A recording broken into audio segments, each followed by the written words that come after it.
Hi, it's me again with Corel tips and tricks. Somebody sent me this last night and wanted to know how they drew that in Corel Draw. And I never put a black box around this one. See what it looks like. This is really easy and kind of fun. Yeah, it looks a little better with the black box. And I've made plenty of videos. I'm going to use the Intersect tool. But what I'm going to do first, I'm going to hold down the control button to make a perfect square. It doesn't really matter. And I'm going to put it in the center of the page. Then I'm going to take an ellipse. And I'm just going to kind of place it randomly in here.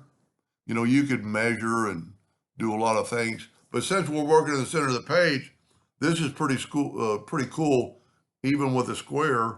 I'm going to Control D, Alternate C to have it rotate and rotate it 90 degrees. And it even works on a square. That will work. So what we're going to do now, we're going to smart fill this. And what the smart fill does, it makes a copy in all the circles. And then we'll use a different color on the next one. And it made a copy. And I'm nudging the whole time, so I'm not,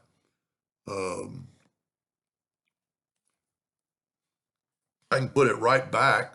So I'm going to turn this one at a 45-degree angle. And then I'm going to nudge this one back.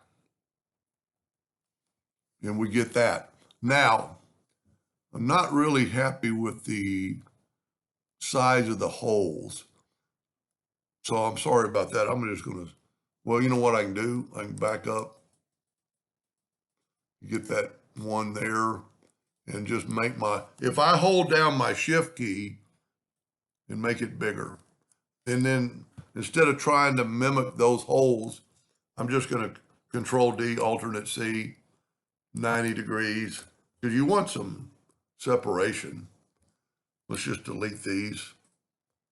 And let's take the Smart Fill tool. I think this is going to look a lot better. And I'll use a different color.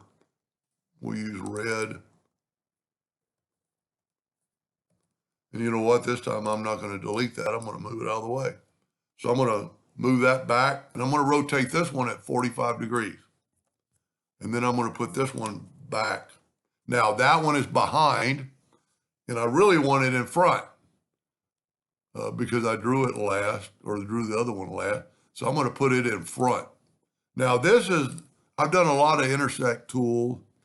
And you just decide which one you want. And I'm going to make a square box. And what I always say, you want the 4 white areas showing. And you know what? We can Control D, Alternate C, and rotate this 90 degrees. And then Control D, Control D. Now, I'm going to set my nudge factor on a little bit bigger. Let's say 15 inches. I'm going to nudge both these out of the way. And here's kind of the key. Group these together. And then nudge this back. Now we want to intersect on the blue, because the blue's on top. So we're going to grab our box, which grabs all 4 boxes. We're going to shift select the blue, and then we're going to go to intersect. And then I'm going to move that out of the way. Now let's get rid of our boxes. Let's take the blue, go up to Object, Order, back a page, and then take these and just nudge them back. And it appears that these circles are interwoven. Pretty cool effect. Let's put a black box around it, kind of make it, at least make those holes stand out. That's pretty cool. Anyway, hope that gave you an idea or two, and thank you for watching.